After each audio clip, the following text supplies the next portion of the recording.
Here we go. Welcome to Investing with Rod. Welcome to Points Blank Experience. I am broadcasting on both channels tonight.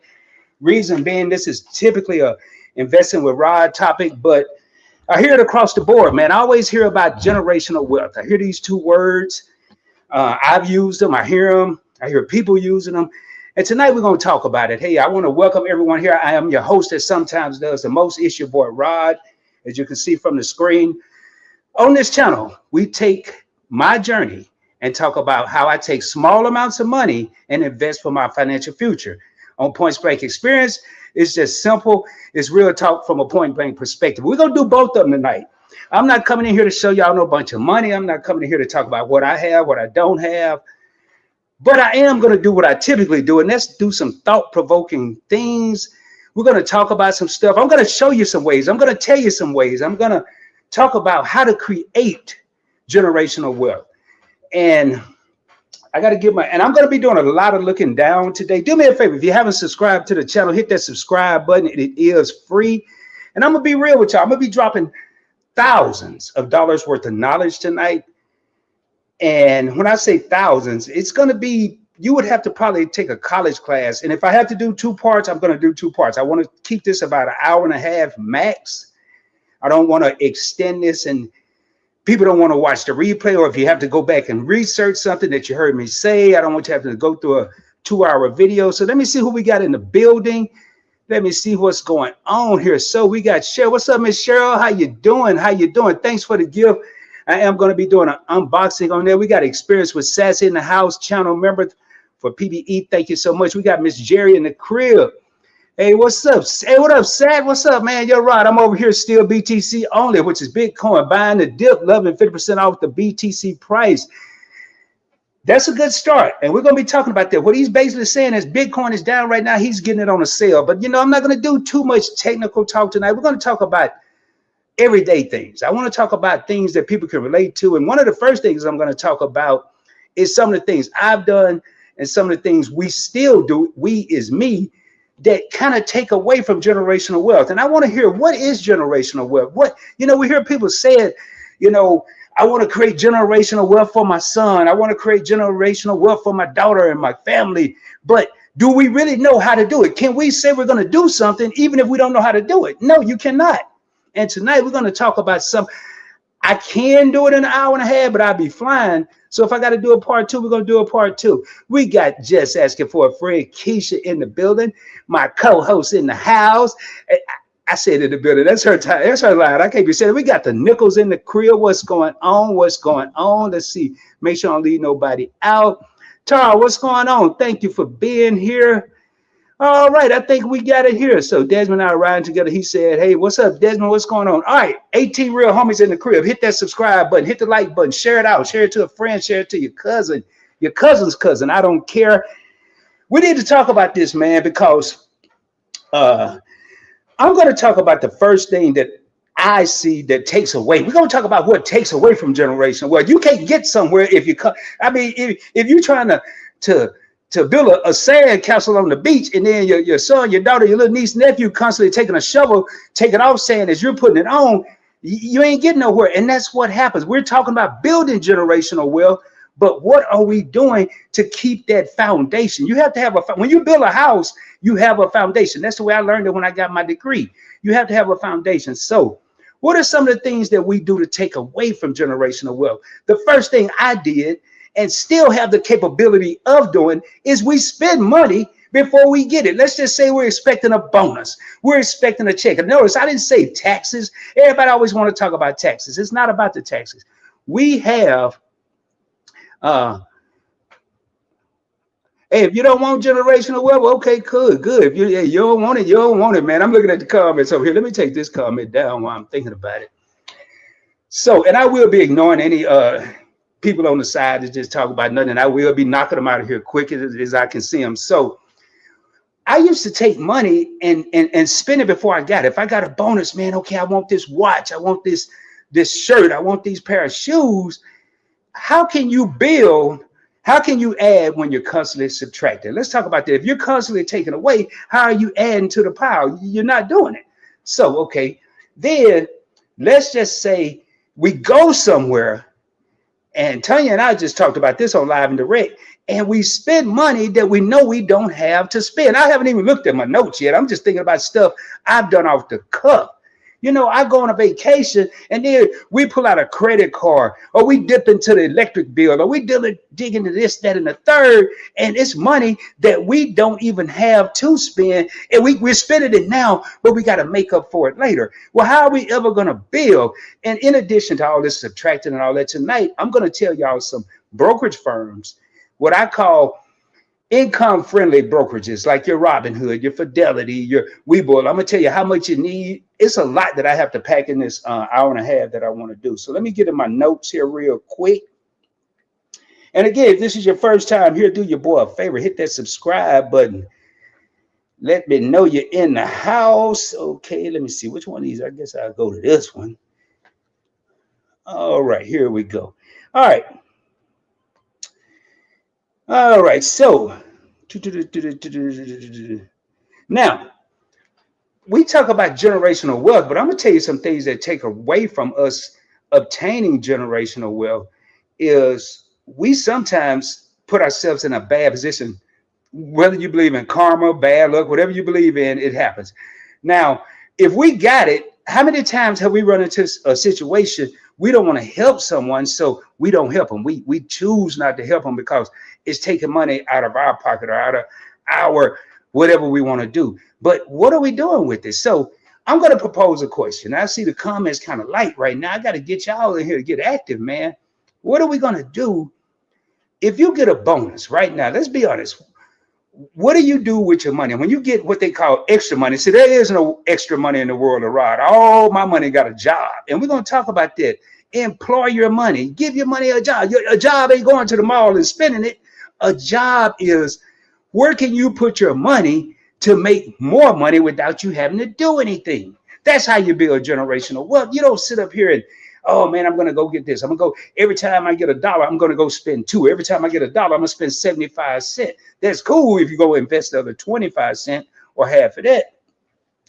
All right, so what about, have we ever not helped someone else because they may get ahead of us? If I help them, they may make the right move because I don't want to make the right move. And they say, I know they've surpassed me. Man, it happens all the time.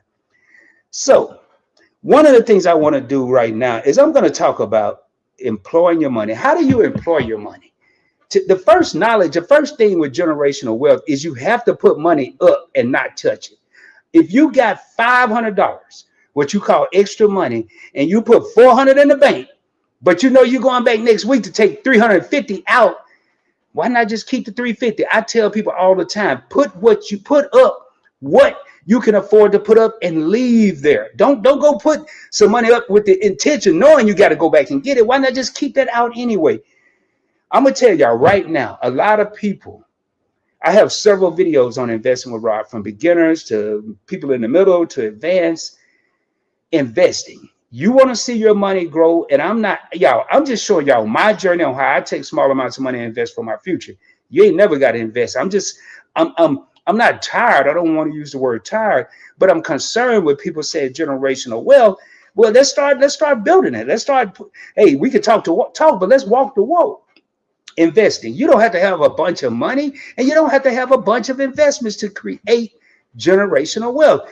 I wouldn't put all my eggs in one basket. I wouldn't buy only Bitcoin or only Microsoft or only Nvidia. I'm going to put my money, I'm going to diversify my funds. I'm going to take the money, the little bit of money I have. Now, here's a rule that Rod lived by, and this will help you out with not putting all your money over here and talking about you saving or investing. Savings account, this is different, but when you're investing, right now we're talking about generational wealth with investing. Never invest $1 you can't afford to lose. Don't be listening to the Joneses. If Rod's last name is Jones and you don't understand what I'm saying or it don't make sense, don't listen to what I'm saying. Don't listen to the people on YouTube or other platforms.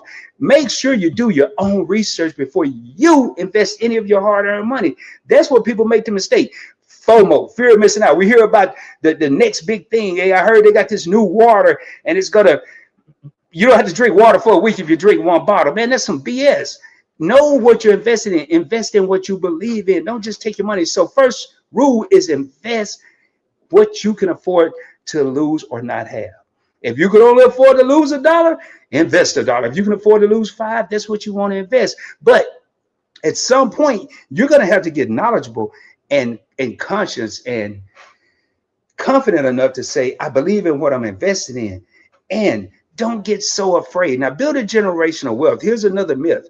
It's not going to happen overnight, ladies and gentlemen. It takes longevity. It takes a long time to build generational wealth. It takes, forget this generation. Let's take that first word out. Let's just talk about wealth. It takes a long time. In order to have generational wealth, you have to create wealth to pass it down to the next generation. That's where people missing the mark right there. You have to create the wealth. So if every time the market is going to go up, it's going to go down, it's going to go up. Interest rates are going to be at 4% this month, and maybe this quarter, next quarter, it may be at 3%. Don't take your money out. What I do now, if I lose X amount of percentage of my money, then I may make some moves, but I know the market is going to fluctuate. That's why I look at what has the stock done in the last 5 years, 10 years. Next thing I'm going to move to, we got investing. You want to free up some extra money? I'm going to tell you, you don't need no raise at your job. You ain't got to go get no side hustle. If you want to get some extra money, eliminate some of your debt. Tell yourself no. Leave the credit cards at home. Don't go cut them up in case you have an emergency, but leave the credit cards at home. Learn to tell yourself no. You're in the store, the online or wherever, and your mind is telling you yes, but your pockets is telling you no. I know y'all know where that come from. I ain't gonna say his name. But if your mind is telling you yes, but your pocket is telling you no, listen to your pockets. You don't need everything you see. You don't need it. So if you eliminate some of this debt, I don't care. Like me, I wouldn't. It depends. I'm gonna tell you how I would do it. Now, I'm not the investment guru. I know what I'm doing. I'm not a guru, but I know what I'm doing. If I pay off a debt and I free up $50, I'm gonna take 40 of that 50 and I'm gonna tackle the next debt. I'm gonna take 10 of that and I'm gonna put that money to work. I'm gonna give it a job, whether it's with an ETF or exchange traded fund, whether it's with a stock, whether if I don't understand those two, I'm gonna get a high yield savings account. I'm not talking about a typical account. You want to get some money back and you don't understand investing, get a high yield savings account. If it doesn't have a building, it's probably going to pay you a higher percentage. Your Ally, Goldman Sachs, Capital One, Discover. You ever seen a Discover building? Unless it's a big old skyscraper, I'm talking about a regular bank. If you see a regular bank that you can walk into and do transactions, they're probably not going to give you a lot of interest because they have to pay for the overhead of running the building. So if you got a high yield savings account, and you don't understand investing yet, put your money there. 3%, 4% is better than no percent. A man told me one time, I'd rather have half of something than all of nothing. I hope somebody in the back hear what I just said. I'd rather have half of something than all or nothing. Oh, I ain't gonna put my money over there. I'm gonna wait until the market come back up. I'm gonna wait till this stop. No, man, that ain't how you do it. Patience, perseverance will give you prosperity. I'm not looking at the notes right now. I ain't even look down lately. I really don't have to. I just don't want to miss anything I'm talking about here. So eliminate the debt, man. Business ventures. I'm gonna ask a question. If you anybody here right now, you ain't got to answer in the comments. If you have a side hustle, if you're a content creator, you mow lawns, you sew clothes, you put buttons on. I don't care what you do. You're baking cakes, you're making cupcakes, or you're selling lollipops. I don't care what you're doing. Do you have a side hustle right now? If you have a side hustle, and you don't need the money, you're just doing it to be doing it. You have a job that suffice. What are you doing with the side hustle money? I tell you what most people do. Tell you what I've done. And every time, I ain't gonna be saying this all night, but every time I said most people, you best believe Rod probably did it. We always got to go find something to buy. No, man. You know what I like buying? I like buying ownership. I got a song that I wrote. When they was over there hustling, I was in the back breaking down ownership. I was trying to figure out how could I own the business that I was standing in while everybody else was in there kicking it when I was back in Arkansas. When I used to go to Vegas, I sat at the bar in Vegas. I wasn't worried about gambling. I was trying to figure out how could I own a casino. I like to buy ownership. Yeah, I'm gonna buy the hats, I'm gonna buy the clothes, I'm gonna buy the jewelry, I'm gonna buy the watches, but I also am gonna buy the companies that sell me these items that I'm wearing. Hopefully, y'all feeling what I'm saying right now. Buy ownership. You go to Walmart all the time. I'm probably the only fool out there that don't care. I did when I had a job. I ain't gonna lie. But now that I don't have a job, when I go in the parking lot at Kroger, Walmart, the mall, wherever I go, 7-Eleven, the bank, if I go to Chase Bank, Citibank, I be happy to parking lot for it. Why? Because I have ownership in every company I just named. We're building wealth. We have to have wealth before we can get to generational wealth. We have to. And that's where people are missing the mark. Everybody's talking about generational wealth, but they don't know. Okay, it sounds good. It sounds technical. It sounds great at the party when you playing spades, dominoes at the club, popping bottles. It sounds cool. Yeah, man, I'm gonna give me some generational wealth, dog. How you gonna do it? Then that's probably the end of the conversation right there. But then if you have a side hustle, and let's say you're on YouTube and you're a content creator, you make, I'm just gonna throw out small number, you make $200 a month. Why not take 50 and put it up somewhere? I don't know how many videos on Investing with Rod to tell everybody how to do it. I'm not saying do what I do, but at least go research it. So let me move on. One of the things I'm gonna talk about, I am gonna get into generational wealth when I talk about living wills and living trust and all that good stuff. Now, how many people in this live stream have financial goals? What are you saving your money for? Retirement? You want to take a vacation? I got accounts for certain things. I have an account right now with Webull. That's my travel account. I don't have a lot of money in there, but I got enough to take a flight and get a hotel room for a couple of days. That's the purpose of it. I'm not saying go get a million different accounts, but do you have any goals? Are you even saving money? Now, I know what somebody out there said. I'm going to put the chocolate elephant in the room or whatever they say. Rod, what if I don't have enough money to invest or to save? I've been there, man. It was one of the most painful moments I've been through because I love to invest. I love to save for my future. And what I did at that moment when I didn't have any money, and usually when I ain't had no money, I was in a bad situation. It was only going to last so long. And when I got some money, I was going to make sure I wasn't in that situation again. When I got some money, I was going to put up some money. Most of the times, not all the time, most of the time, I'm going to use me. I'm not going to say everybody else. Most of the time that I didn't have money or ran out of money or something like that, I put myself in that situation. I was overspending. I was overextending. I was buying cars that I didn't need. I was buying drop top Lexuses at 30 years old, $68,000. And I mean, I was making the money, obviously, but I didn't need that. I didn't even go anywhere.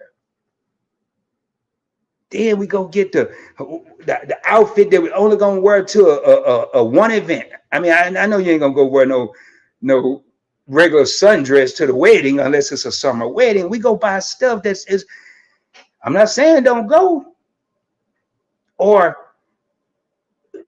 I'm gonna tell you something I do right now. A Goodwill and all of that. I'm gonna try me a garage. Well, I'm probably not. But if I had the patience, I'd try me a garage sale. And if that didn't work, I'd take whatever I didn't sell over there, and then I would find a way to put that money up. Wealth, anything that becomes big starts small. And so many people, I'm gonna hit y'all with something else. I only make this amount of money. I'm not gonna. Man, I started with $25 a month. That's what I started with investing. I didn't know what I was doing. I had some dude that told me how to do it. Hey, how you doing, Sandra? Let me just holler at everybody here. How you doing, Miss Sure? I already spoke, and I got to make sure I don't miss none of these. Let me go over here. I'm gonna go through some of these comments. Let me just say this here. I just didn't know what I was doing, but I had $25. And I almost got caught up by the negative voice in my head. And that negative voice would say, Rod, if you're investing $25 a month, in 12 months, you're only gonna have $300. Well, guess what? And at first I said, yeah, you're right, boys. That ain't no money. What am I gonna do? But then I said, wait, that's $300 more than what I would have had. Then I increased it to 50, then to 100, then a couple hundred when I could. And when I couldn't, I didn't. I'm gonna say this right now, and I want y'all to think about this. I'm gonna say it, and I'm gonna put all this stuff in writing. I'm probably gonna, I don't know, I probably put a link on my community tab on Investing with Rod and Points Bank Experience so people can go back. I'm gonna draft all this up so you can see it because I know I'm throwing a lot at you. But right now, I'm gonna use Robinhood. Every one of my videos that I do, a pre-recorded video, I use Robinhood. Why? It is zero a minimum to transfer the money. So if you only got $1, you can transfer $1. I'll show y'all here in a minute. If you only have $1 in your account to invest, you can invest $1. Fidelity, the same way. Fidelity, these are major companies. These are no mom and pop shops where you can take $1. Who can afford? Man, I blow $1 every day. Matter of fact, I blew something. I got a cup of coffee right here that's full that I paid $3.34. I ain't even drinking, so I could have took these $3 and invested it. That's how I think. But that's the mind of an investor. That's another thing, you know, capitalizing. And I'm gonna talk about generational opportunities. I had a young man, Nigel Schroeder, said that. But I'm gonna take away generational again. What about the opportunities that we let pass us by? The opportunities where we come up with reasons, and I'm gonna say what Rod did. Rod came up with excuses why he couldn't invest, why he couldn't save, but he found a way to do all this other frivolous stuff. Go over here and go over there. Okay, I'm gonna tell y'all one I was guilty of. Somebody in the back, put a 1 in the chat. You can put a 3. I don't care what number you put in there. I know what you're talking about. How many people have spent more money trying to impress other people? I know I did. Man, they put us on this pedestal. Oh, Rod balling, so Rod got to look like he balling, or Big Willie style, and whatever other names I done had throughout my life. And then you catch yourself living up to this persona, and then when all them gone and your money gone, and you can't find none of them people no more. I ain't said it in a long time, but people used to say, "Man, what's up, big money? Big money? What they big money grip?" I said, "No, man, I'm Little Change Larry." I used to say, "Yeah, no, I ain't big money nobody," because I ain't feeding into that because it's so easy. Let me see who we got up in here. Let's see. Let me see if we got any. If y'all have any questions, drop them in the. Hold up, what did Tar say? But my grandkids clothes. Make sure I ain't missing nothing. Hey, Jerry. Yeah, Jerry, I gotta ask, man, how did your procedure go? I got right up here. Hey, Keisha, I'm good. A little sleeping, having some pain, but I'm still here. Hey, Jerry, get some rest. You know, the replay is always available. And this is what made me see that. I'm sorry to hear that, Jerry. Please get some rest. See, great minds think alike. YouTube. I don't know what I'm going to get out there before she get on to me. Shout out to Keisha, man. Keisha keep me straight. But my grandkids clothes. Okay, Tar. Right. Your money needs a job, man. Employ your money. Put your money to work. I got a promo somewhere out there. Oh, I got 6 employees. I don't even remember all their names. I know I got Franklin, I got Grant, I got Washington, Lincoln, Madison. Them are all the people that's on the money. They go to work every day and every night. I love when I'm telling you, man, the best feeling in the world when you get to the parking lot and it's full and you ain't mad because you got stock in the company, man. That's building wealth. And don't let nobody say, I'll tell you what, people that are afraid to do what you're doing. Oh, how many shares you got? Not enough. That's my answer. I ain't got enough because I ain't gonna never have enough. But oh man, you only got 1 share. That ain't nothing. But then they ain't got none. Man, don't let people talk you out of your dreams. I'll tell you, it happens all the time. About my grandkids' clothes, crab in the barrel mentality. Cheryl said, like that, employ your money. Yeah, this could be a game changer for me. Yes, man.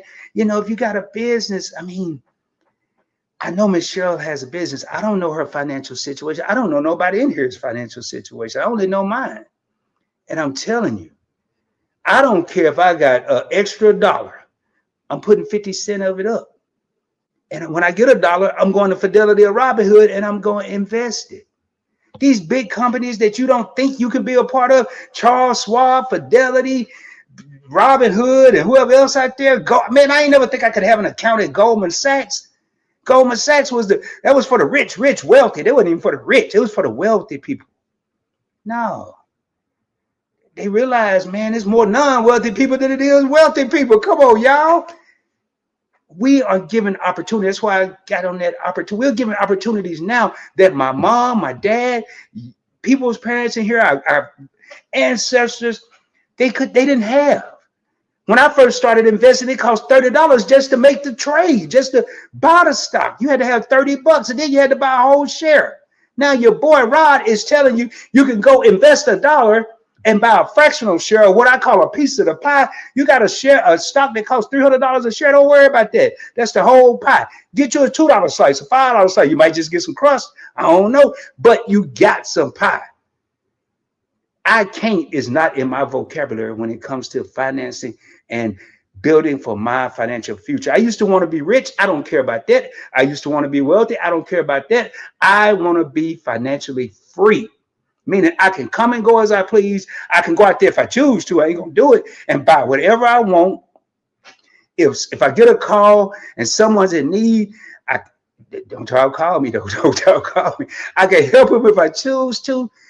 I'm telling you, man. Mess it up. Wait a minute. Yeah, I'm live and living color. I love a good garage sale. I'm telling you, man. And you got people out there that are reselling. You got people out there that are buying stuff and reselling it, man. Everything. And let me get back to my notes, man. Let me go through here. Let me go through here real quick. Just asking. Hey, thank you, Just Asking for a Friend, for speaking to everyone. Hey, what's up, Shay? What's going on? What's going on, man? If y'all in here, say hi to your boy, man. I got 8 real homies in the crib. When we talking about stuff, that's another thing that bothered me, man. I'm sorry. I'm just going to say it, man. I'm telling you, I ain't sugarcoating nothing tonight. If some profanity come out, I'm apologizing in advance. One thing that irks me, every time I go on investing with Rod, I have a small number of viewers. I did a live stream on Baby Mama Drama and got 10,000 views, but I come over here and talk about generational wealth, and it ain't even a fraction of that. That irks me. I have a thing, it's somewhere in here, financial pivot. If we think small, we're going to get small. I mean, you might not have people here might not even understand half the stuff I'm talking about. Fractional shares. I ain't even got into dividends and market cap. I don't care about talking about all those big words right now. You can see those in the videos. But it's people out there right now would rather go watch some gossiping shit than to get their money straight. Excuse my language, but that's what's happening. And they saying the generational wealth. They worried about AI. I ain't worried about AI taking no job. Why? Because I'm investing in AI. By the time they take all the jobs, I'm going to have all the money I need. That's the mindset I have. I'm not really even worried about generational wealth because I've already built that. One of the things I started looking at while researching this was a living trust. And when I talk to you, if y'all know, how many people here right now got a will? I don't have a will. And I'm glad I don't, because I'd rather have a living trust. And I'm going to talk about it here in a second. I figure if I can put something in a slot machine on a chance, I can definitely invest some of it. Yeah. Look at this here. Hey, what's up? Hey, one set, man. I like that one set. Now I'm about to. I just see the little symbols and stuff here, and I ain't even read the comment. 34 years old by SMH. Y'all, this is when you become a master of your craft. I'm gonna read all these little symbols. I'm gonna tell you exactly what they are. SMH is the VanEck Semiconductor ETF. You semiconductor, NVIDIA, AMD, anything dealing with AI, the little chips and all that stuff is in SMH. How do I know that? I ain't running around here taking no classes. I read. I take advantage of the opportunities that's in front of me. This laptop right here that's about this big, I'm on Google. If I ain't on that, if I can get it out of my pocket, I'm on this other little computer I got. Everybody else running around here texting and Instagramming. Now I do Google, man. I don't even know what version I got. This might be an iPhone 2. I don't know. VOO, S&P 500. That is the Vanguard S&P 500. It invests in the top 500 companies in America, 506 or 508 to be exact. NASDAQ 100, QQQ. QQQ or QQQM. It invests in the top 100 companies. Oh, it's probably 121, something like that. On NASDAQ, growth companies. Every one of these I have investments in. If I can do it, anybody out here can do it. And you can have $3 right now and get $1 in one, $1 in another, and $1 in another. I'm not telling you what to do. I'm just saying what you can do. $5 to $10 a day. Slow and streaky, my shares are adding up. Hey, do me a favor. If you haven't done so, subscribe to the channel. Hit that subscribe button. That's all I'm saying. Sandra said, bring it, Rod. Hey, what's up, Susanna? Thank you for being here. Says, hi, everyone. Y'all share this out, man. Let's get more people in here. I do. Just asking for a friend, and I did a budgeting live stream. It was off the chain, man. I learned some stuff from her. That's another thing, man. I got a degree in finance. I got a channel on finance. That don't mean I can't learn more. It's some things out there I'm not doing. If you want to build wealth, I'm telling you want to build wealth, it's two things you need to do right off the bat, starting tomorrow. Well, 3. Open your eyes, close your mouth, and open your ears. Open, close, open. Open your eyes and read. Close your mouth, do less talking. Open your ears and do more listening. I guarantee you'll be amazed at what you can learn. And don't think you know everything. We got it up here. I'm going to talk about a living trust. Let's say you have a 401k, and I ain't wishing no bad luck on nobody. I'm kind of jumping around here, but I'm going to type all this stuff up so you can kind of go in the order I have it here. But you have a 401k. God forbid, we're going to use, I don't know, Charlie. Ain't nobody here named Charlie, is it? Hopefully not.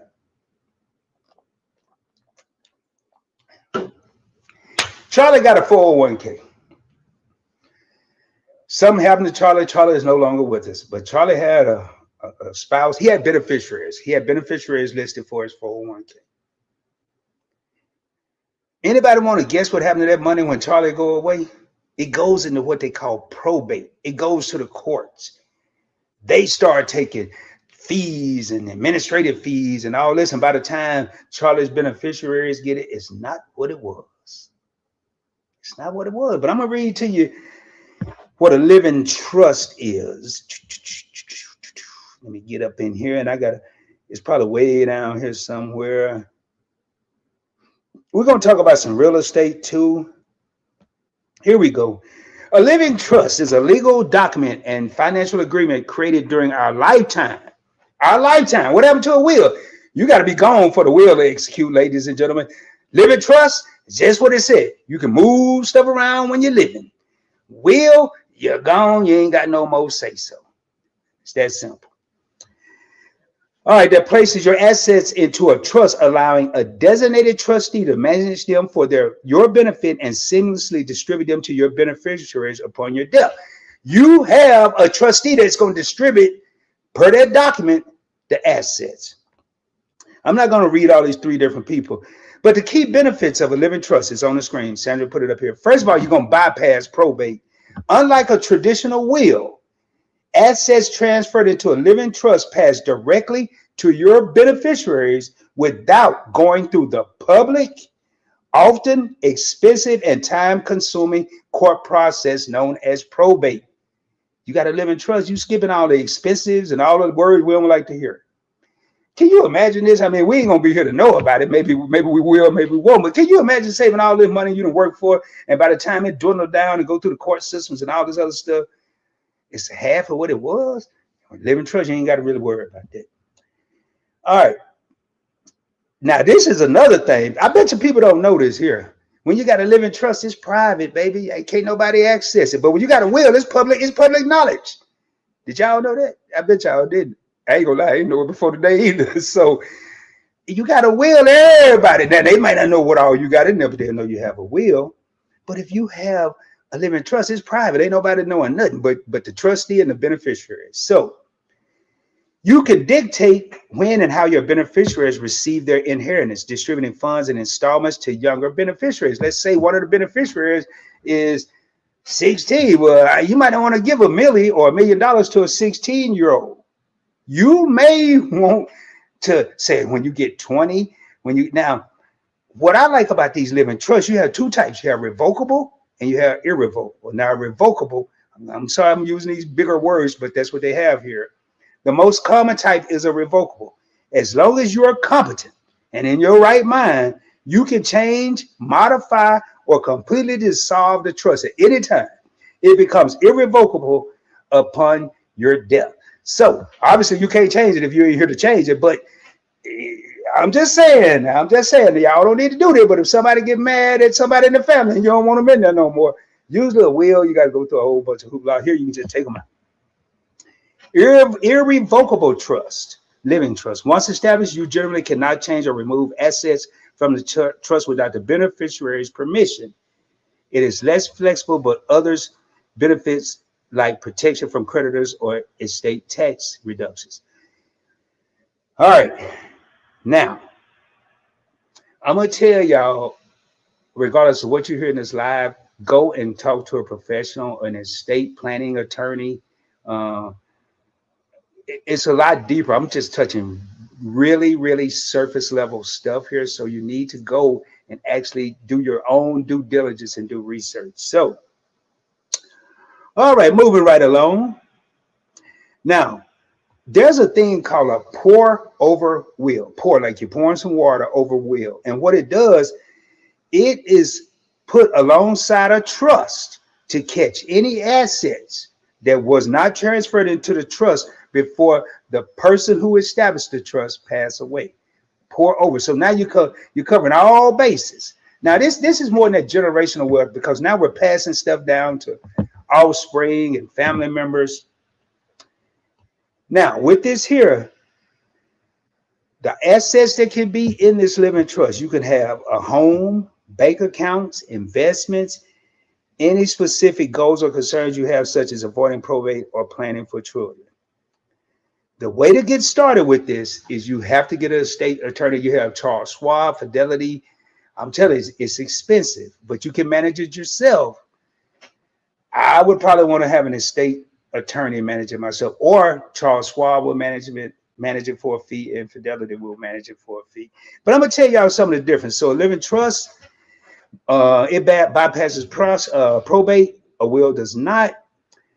The court, can you imagine this here now? With living trust, the trustee oversees how the money is distributed.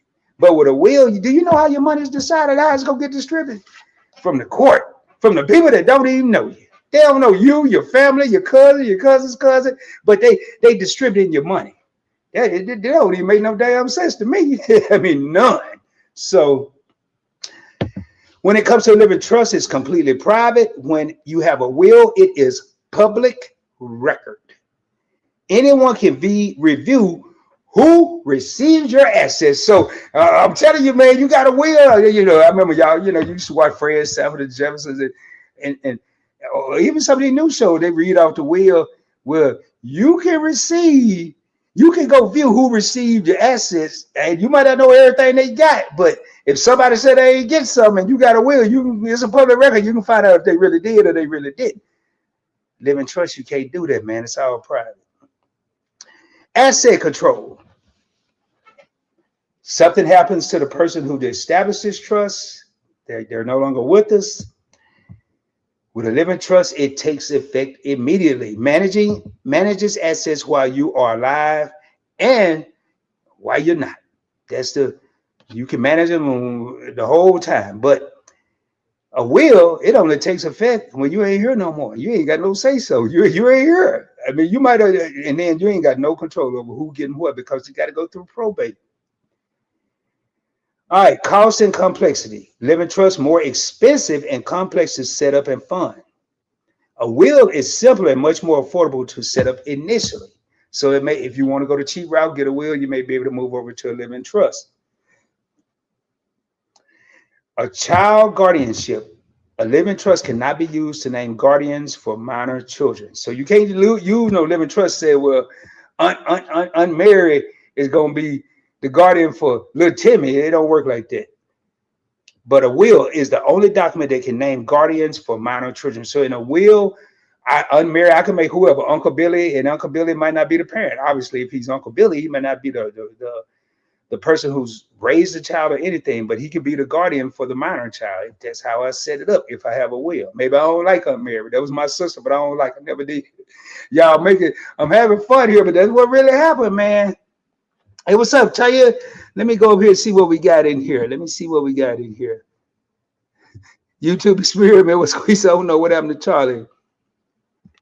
All right, Sandra said, this is what you're teaching here rocks and necessary. Thank you so much, Sandra. I really appreciate that. And like I said earlier, man, I'm not knocking nobody. Yeah, I watch my my fun stuff. I watch stuff that really don't teach me anything. We all need entertainment. I was talking to Tanya on the phone the other day, and I was talking about our content. And we do things that will forever be here. Right now, man, money, finances, it ain't never going nowhere. Never. And it's a lot of us right now. I've been there. If something happened tomorrow, and I spent a good amount of my 20s living like this. If something happened when I was in my 20s, I'm one paycheck away from being homeless. Because I didn't make the necessary steps. I didn't take the opportunities that were in front of me. I didn't educate myself. You don't have, you got people right now doing it for you. You got the Rods of the world, the Lisa J. Stocks, the Wall Street Trappers, the Chris Sain, Larry Jones. I'm naming out people y'all probably never even heard of. These are the people I watch and I learn from. The Mommy Trader, who I've had on this show. Mommy Trader's a 41-year-old millionaire. And she says she's just a regular person around the corner.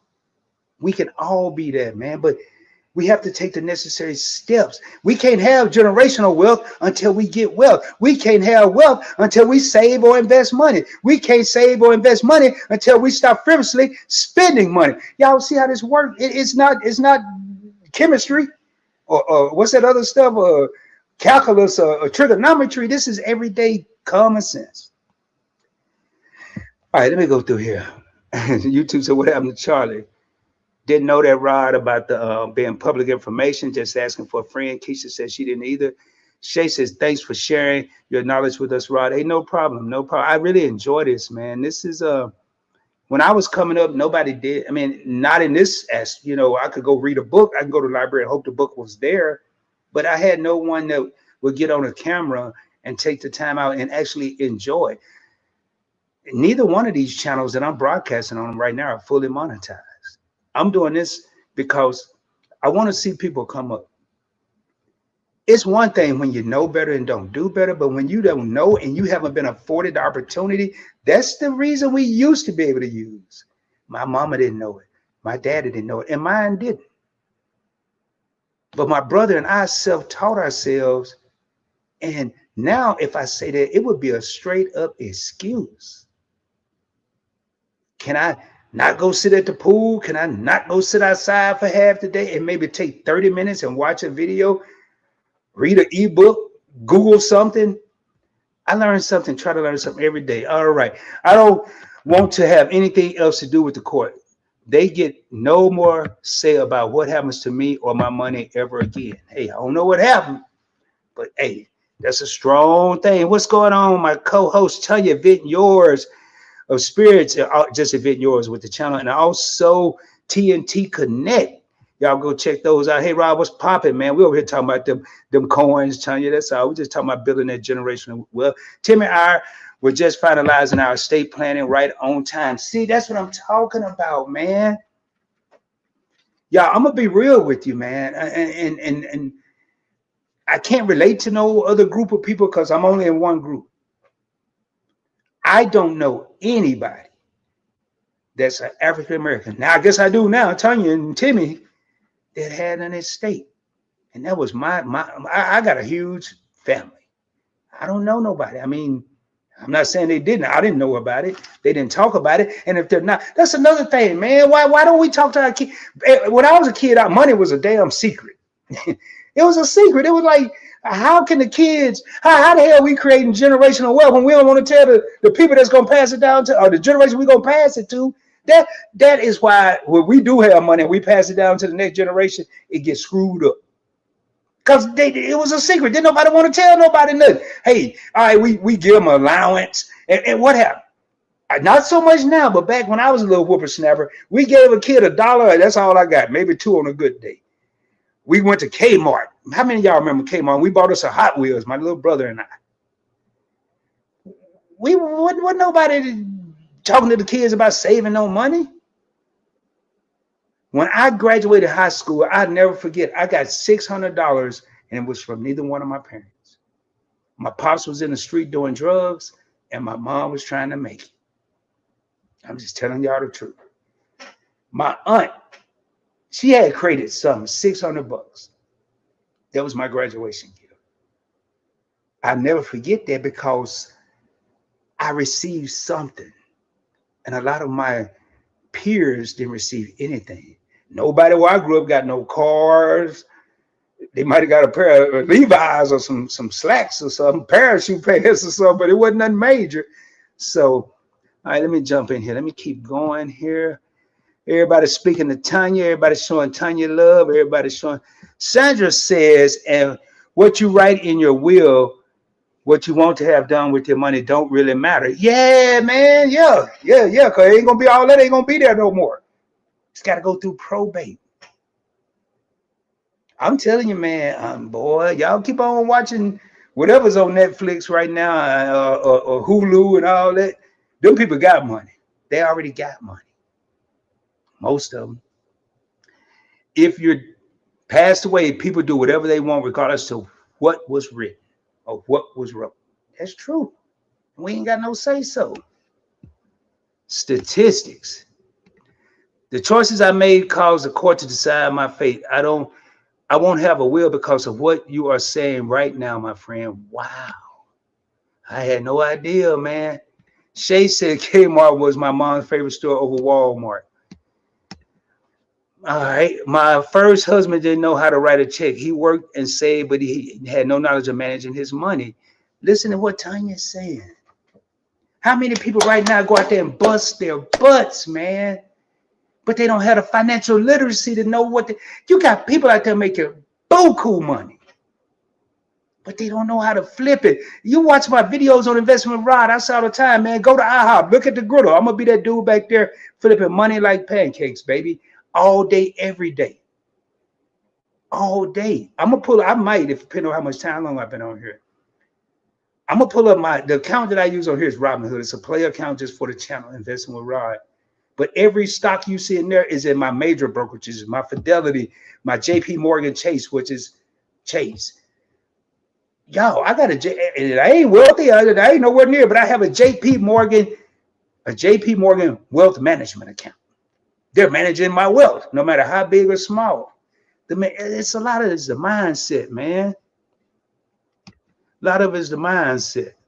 What up, Big Rick? I see you in the house. I can't say that's Keisha's word, in the building. 10 real homies in the crib. All right, let me jump back in here. So we talked about irrevocable trust, which you can't change, revocable trust. Now, I ain't saying this. This is what the experts say. I did some digging. When do you choose a will over a living trust?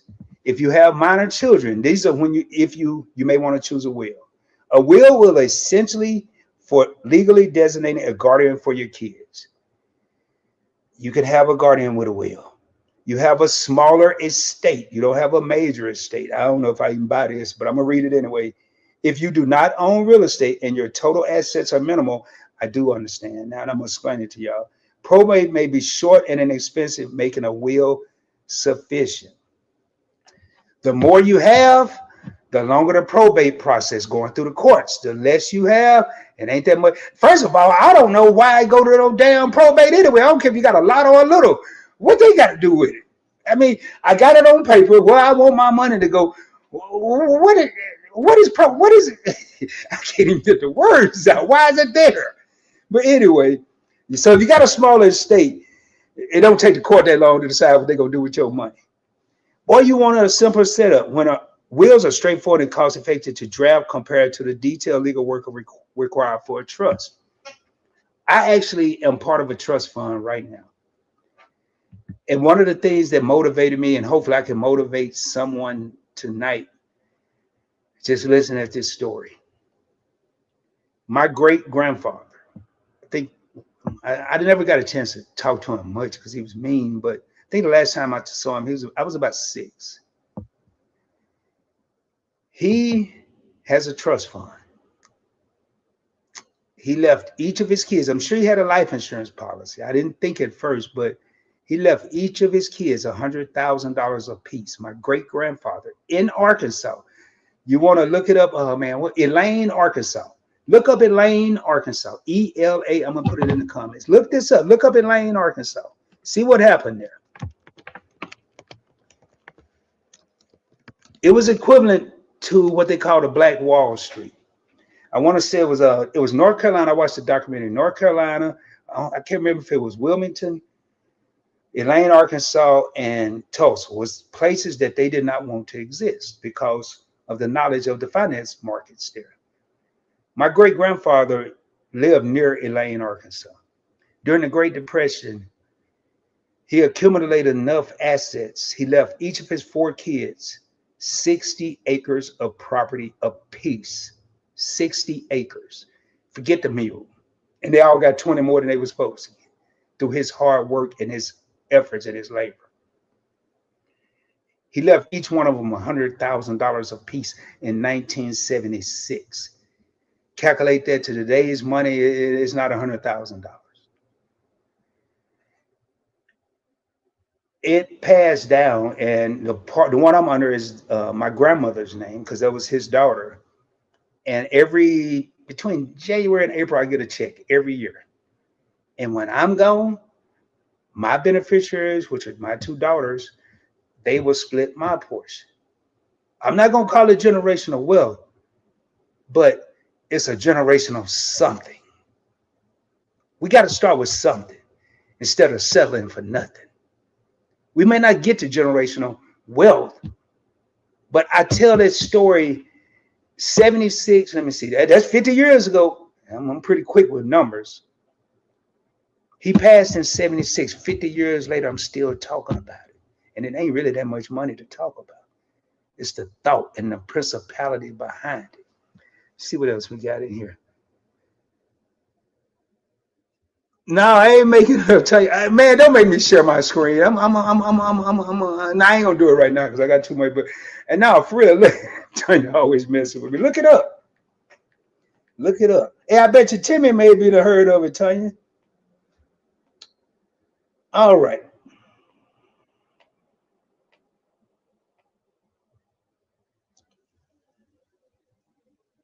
Real estate. Let's talk about real estate.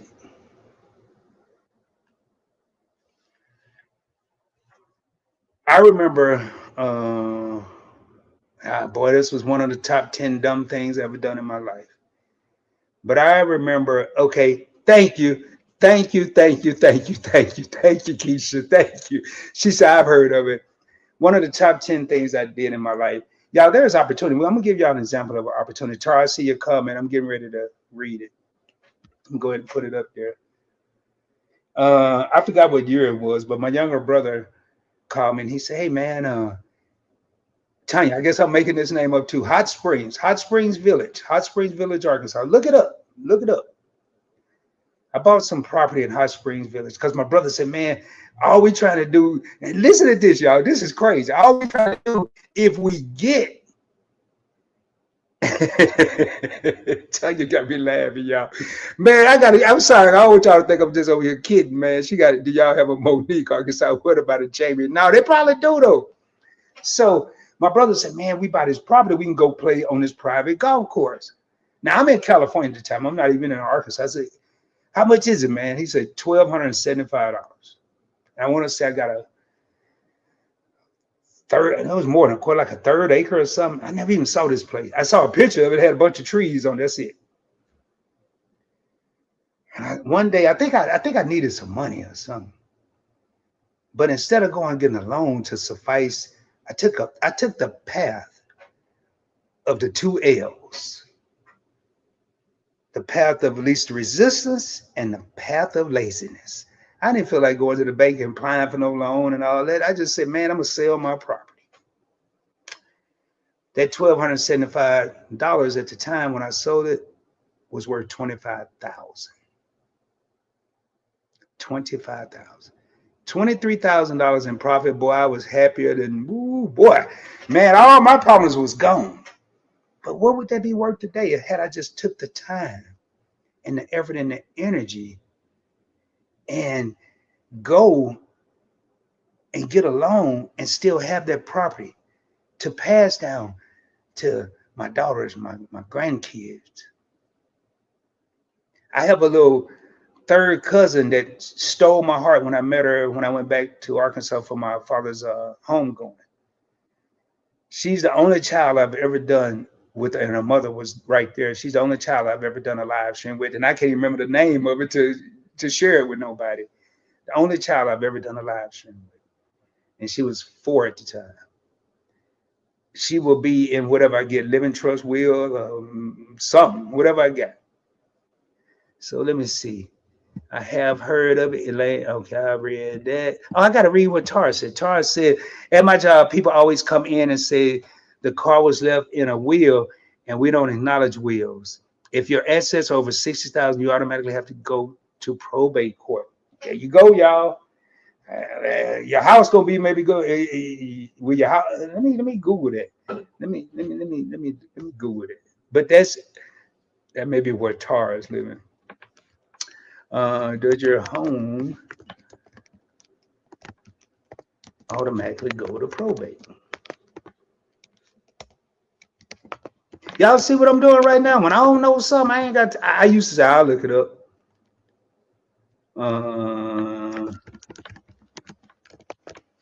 Boy, I bet they be wondering, what is this dude doing over there? The stuff I be Googling, man. All right, here it is right here. Whether a home goes to probate depends entirely on how it is titled and your estate planning. If owned solely by you without designated beneficiaries, if you ain't got no designated beneficiary, I'm gonna tell y'all another story too. It generally does require probate. However, homes pass automatically to survivors and bypass probate if they are jointly owned with rights of ownership, placed in a living trust, or assigned a transfer on death deed, TODD. I'm gonna tell y'all something, man. Look. Okay, you work at the DMV. Okay, gotcha. Hey, what's up, homesteader Rachel? What up, Time? Hey, man, y'all, if you got a beneficiary at your job, just go review it. If you got any kind of 401k, 401b, thrift savings plan, whatever you got, stock accounts, brokerage accounts, look at you. Man, there was a lot of people in the Navy, boy. They had beneficiaries and they ain't go check it. And something happened. And the person that was supposed to get the money, that thought they was getting the money, didn't get the money. It was somebody else. I forgot what just asked you for a friend called. Used to be or something like that. It was somebody of the past. So go check your stuff. Hey, what's going on? What's going on? I don't know, who is this here? CAI. Hey, what's going on? How you doing, man? How you doing? Thanks. Hey, Lisa, how you doing? Hey, Lisa, if you want to come up and talk about some of this, hey, I ain't putting you on the spot. Please stay. I'm just saying I am. And I had said if you came in, if you wanted to come up, I would definitely drop the link. And all we're talking about, Lisa, and everybody is just save it. Like I know because I watch Lisa J. Stock's channel. Let me pull her name up, then I'm gonna come back to Time. I watch, so I know that she is teaching her daughter how to invest, and this goes back to what I was saying. Money shouldn't be a secret to our children. Let's talk to them about money. They're not teaching it in schools. I didn't care about no geometry and no trigonometry and algebra and A plus B equals Z and all. You know what I needed to know? Addition, multiplication, subtraction, division, and percentages. I'd have been cool right there. Now I ain't talking about English and all. I'm talking about in the math department. Point blank in chat, family. Respect and bless, stay blessed and balanced in life. All right. Let me see what Rachel said. You know what? My mom did. You titled her home in my name years after she passed. When she passed, there was nothing to do. You know what my mom did? She titled her home in my name years before she passed. When she passed, there was nothing to do. There you go. Okay. I'll share it right here. Let me. I gotta get the link. Let me put it over here. And y'all, this wasn't this. Anything I do is not scripted, so I just dropped the link, Lisa. It should be coming up momentarily. Uh, and that's cool right there. And that's thinking ahead, man. That's thinking ahead. Everybody's speaking to each other. Yeah, I dropped the link. I dropped it. So whenever you're ready, just come on up. All right. Just asking for a friend. Keisha said one of the things that you can do is if you have a bank account, you can put a beneficiary on that bank account so that the money goes straight to whomever you want it to. Yes, but some bank accounts may go through probate too, Keisha. Um, just check with the bank, check with your local laws, because you know with this being a union, a lot of every state got probably different laws. So everybody's speaking. So, and here comes Lisa, and I'm gonna give her. Lisa, you ready? I think she's ready. Lisa, stay ready, man. What's going on? Oh, we have a.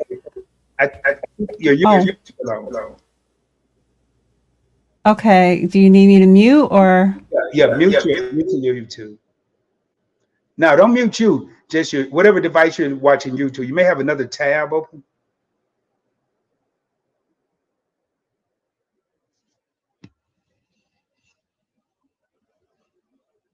Okay, did that do anything?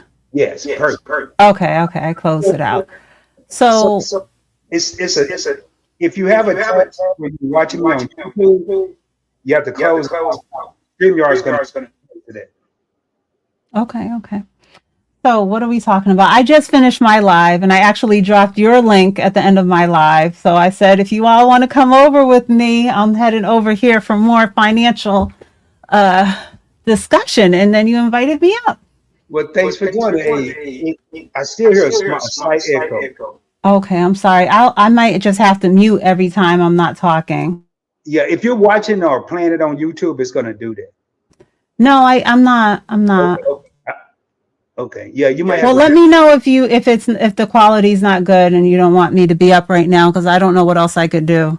Okay, no, we got to have you up here. Just, I think we'll get to it. I don't hear it now. So, uh, yeah, see, someone has, and I don't have any other screens. But what we're basically talking about, Lisa, is just I titled it "Creating Generational Wealth," but what I want to focus on is creating wealth.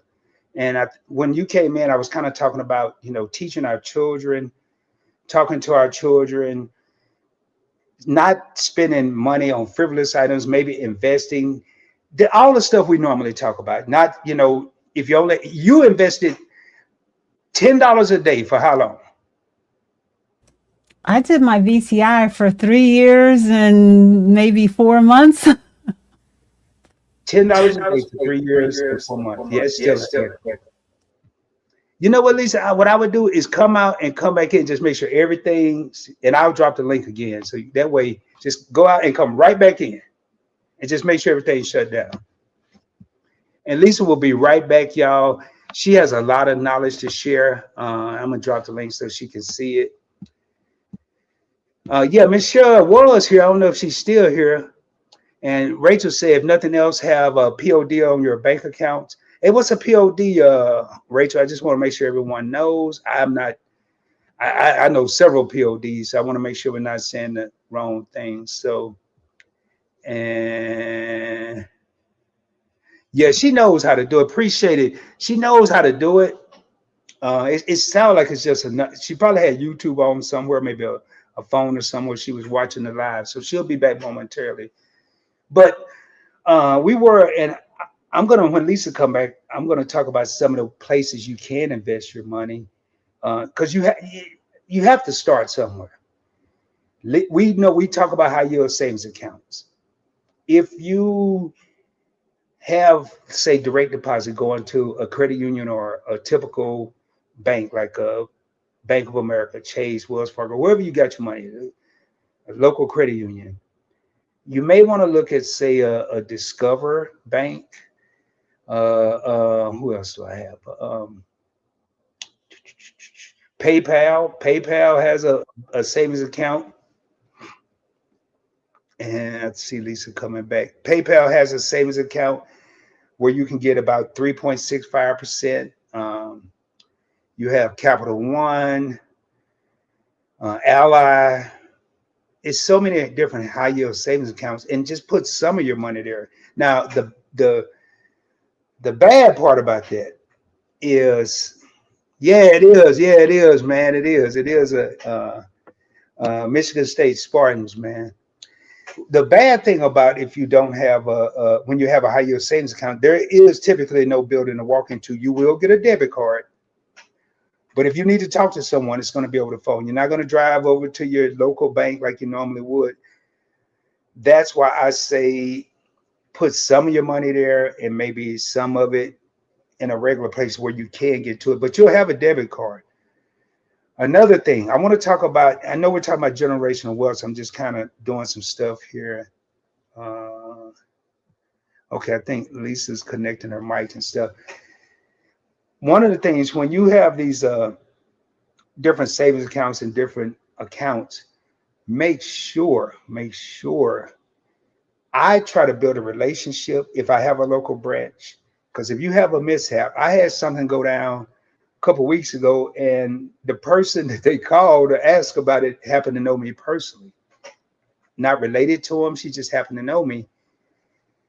But when you have investments or bank accounts, you definitely want to not invest or put up any money you can't afford. Now, when I say savings account, I put, let's say, I'm gonna be real with you. Let's say I get a $2,000 check, and here's Lisa.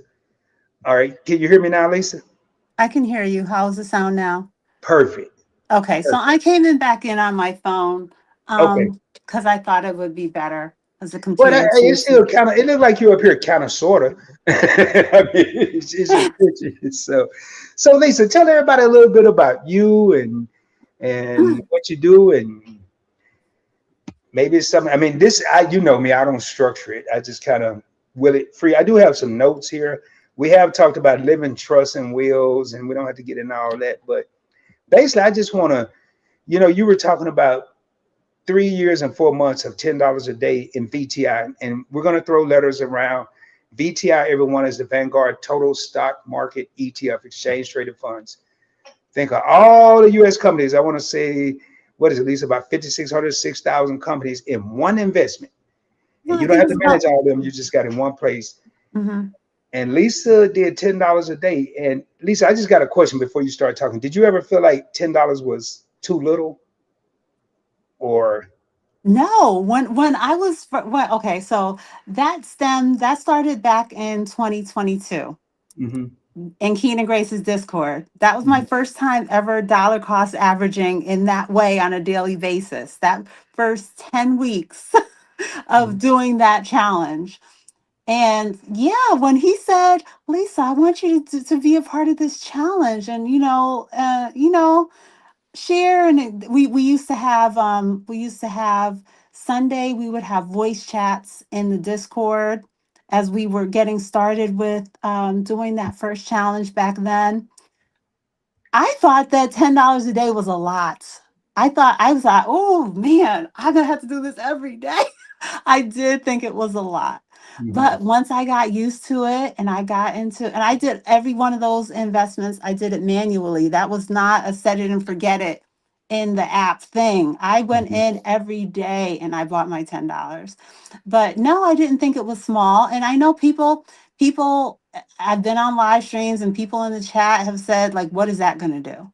Like, as though, what is $10? What is $5? But you brung out the point that makes the difference is I did it for over 3 years straight. That portfolio it's about $13,000. When I got started with that first $500, that first $50 a week, $50 a week, that first, 10 week, that's all we were committing to was 10 weeks, $10 a day. That was the challenge. And then I kept it going all those years. Wow. So $13,000. that portfolio, I don't even want to touch my phone before I mess something up. But yeah, No, you're fine. I'm pretty sure. No, sometimes when I start looking at things, I wish I had my other phone. I should tell my daughter to bring it for me. But yeah, that portfolio, it's, let me see. I think I can do it without making any drama. So Um, $10 a day turned into $13,000 yet. Now, let me ask, was it yeah, hard finding $10 a day? it wasn't. $50 was reasonable for my budget. And then I kept that challenge going all the time.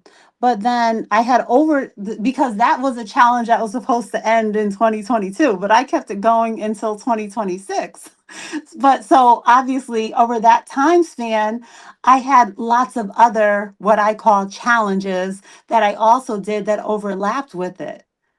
So at times there could have been two other things that I was doing $10 a day or $5 into one and five into another, because I've definitely been putting in the work over these last few years to build up my positions. But I don't want anyone to think that when whatever app I'm using or whatever amount I'm investing, it is real money. You know me, Rod. Me and you have talked a few times over the years. When I start investing into something, I don't want to have one share. I want to have at least, I was just talking about this on my live. It's going to depend on what the share price is, on how fast I can get there. But, I'm going to probably want 20 shares, 15 shares. I'm going to want it to be something substantial that I can really uh, feel has made an impact to my portfolio. So. Now let me ask you a question, Lisa, because for the people that haven't started, and y'all, this isn't an interview. I'm probably asking questions that I've been wanting to ask Lisa recently as I watch her content. Um, when was it when you first started? Was it hard getting that first share, or when you got that first share? We know it could be difficult. And I know now because I think it was SPMO. You said you were going to have this many shares. I'm like, how in the world is she doing this, man? I mean, it was goals. I'll comment on Lisa's video and say goals. It's goals for me. But when you got that first share, did it just make you want to keep like getting the second and then the fifth? I mean, how important was that? Um, I have to do what keeps me motivated. Some people they don't want to hear about dollar size goals, share size goal. They just invest. Mhm. But but I like to hit share size goals. I'd like to stop what I'm doing and make a video and say, guys, I did it. I got this portfolio to this amount of money. I hit my 200 shares of whatever. I think it's motivation for me, but I also, whether it's through the rough times, I always, you haven't seen my channel go dark for a month since I started. And so I'm going to share when through the good and the bad. Look at the first 3 months of this year. There wasn't much of anything good to say, Nope. but lots of people, I post, I do my posts in the Discord. I try to send out encouragement. I try to keep on doing my videos and my live streams because I want people to know that the investing, it's don't look at that little 3 month snapshot and get discouraged. We got to keep going. And when 2036 roll around, we might barely be able to remember the tariffs and the this and the that. We're going to be in a different stage of life, and we just got to put in the work right now. I love it. Put in the work, and a lot of people, Lisa, think, I mean, people are worried right now, and I know people with the mindset like you and I, we keep going regardless of what the news is, what the people. I mean, we know what the news is saying, but we don't stop. We don't pump the brakes. Now, one question I want to ask you, don't have to. You can be as detailed as you want to be or not want to be. Have you ever faced any adversity where you felt like, I mean, some challenges where you maybe couldn't invest, or you still made a way to invest, even though it may not have seemed like the best decision? I don't care if it was $2, $200, or whatnot. Have I ever faced adversity? I Like, would say, like, okay. I know some, but I don't want to say it unless you say it because you said you shared it on your channel. Which one, Rod? You can say Well, what you. I think you were talking about you lost your job. Oh, I've lost. Well, listen, I've been laid off and laid off and laid off again. that, that one, yes. I mean, yes, I've had my adversity. I call them the lean years. I've been through the lean years. I was a teenage mom. I was a child of teenage parents, and I was a teenage mom myself. I didn't graduate college until I was nearly 30 years old. So and I've been through everything, every type of car repair, every type of home repair that you can mention. I've been through it. I've been in a car accident. I was driving an older car totaled, Mm. and I only got about maybe 3600 dollars when my car was totaled.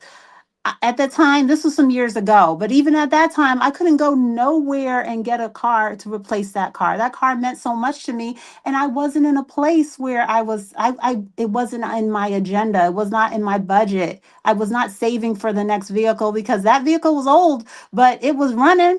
I had no intention of having to replace it. So, yes, I've been through adversity, but one thing that I never did through it all, I had my daughter, my second daughter was a difficult pregnancy. I Hmm. was home for 2 months. I was laying down for 2 months before her due date. So, and then I was home for another couple of months after she was born. So I say all that to say that through all of those different things, what I didn't do was tap into my 401k or stop contributing to my 401k. Even when I was on medical leave, I still contributed to my 401k. Even when my salary was not 100%, I was only getting partial, Hmm. and I still contributed. I don't know how I made it through. Even through 2008, I don't know how I made it through some of these time periods, but I just did it. It just worked out for me. And I was just saying in my own live stream that I have carried debt over the years. Thankfully, the only debt that I have now is mortgage debt.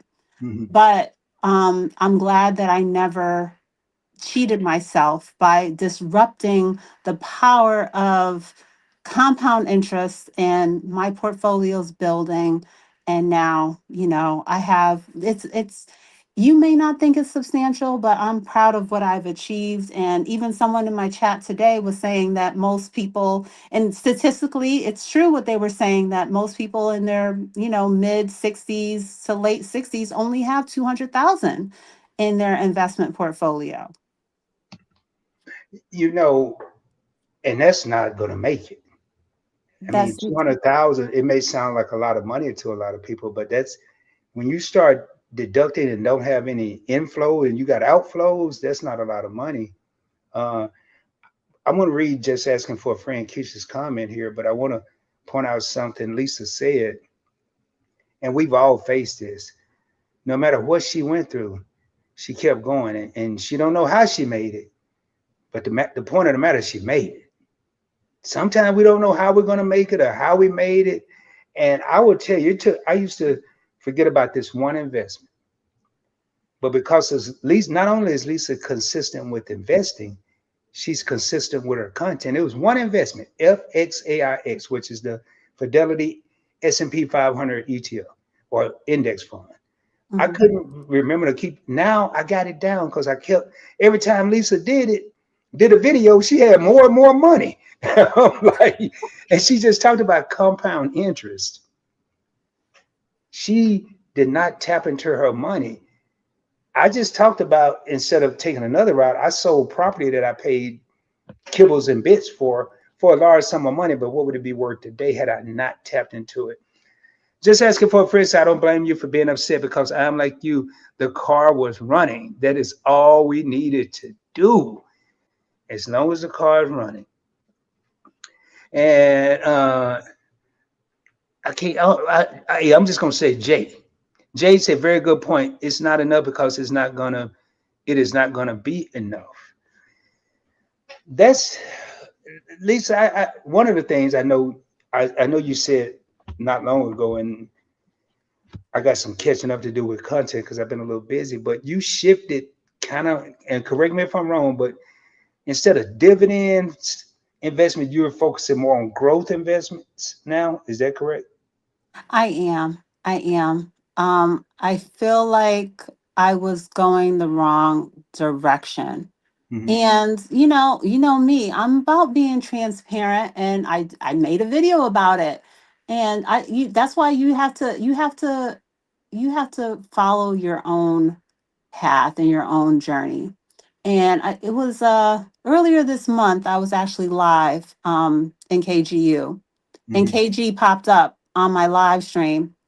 And he basically said, if you're over, if you're in your, if you're not in your 60s or 70s, you don't need to be focused on dividend investments. And I said, overall, I do agree with KG, but what I'm going to say is everyone has it might be the right fit for you. If you are planning on early retirement at 50, then you need that steady, stable dividend, investment so that you know what your income is going to be. So a SCHD, Main Street, some other REITs or BDC might be the right fit for you. For me right now, I'm not in that preservation stage. I'm not ready to draw from my accounts for income. And so I've decided to be more focused on the SMH, the SPMO, individual stocks like Microsoft, which I'm waiting for the days when it gets itself up to $600.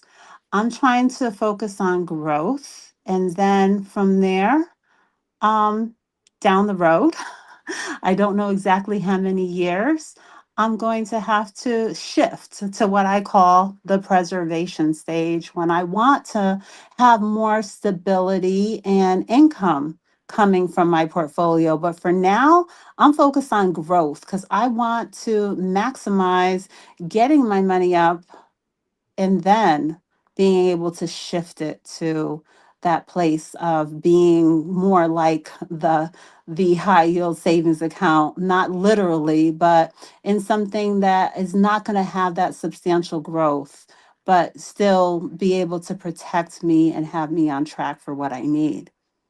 Right. And there's a lot of people right now. I can't remember where I read it. There are a lot of people that are over 50 right now that don't have pensions. Pensions are a thing of the past. And one of the things I like what Lisa's talking about with these growth investments, growth stocks, she mentioned the SMH, which is the VanEck Semiconductor ETF, the SPMO, which is Invesco Momentum ETF. They have growth companies that are going to continue to grow. They're not focused on giving X amount of dividend. They're focused on growing. They may give you a smaller dividend, but they're going to grow. Right now, I look today in my Webull account, and some of the percent, I think I was up 151% on AMD, and I forgot about it. And I want that problem more often. I want to forget about more stocks and more ETFs and go back in there at 25%. You know, if we don't have pensions right, and their pensions are kind of becoming a thing of the past, we're creating our own pensions. I know you have a 401k, but I have a goal. Right now, I have a military retirement. So I get that check the rest of my life until the day I'm gone.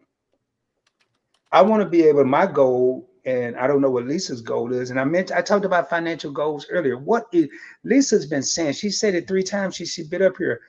She's doing what works for her, not works for what works for other people, not what the masses are saying. She's doing what works for her.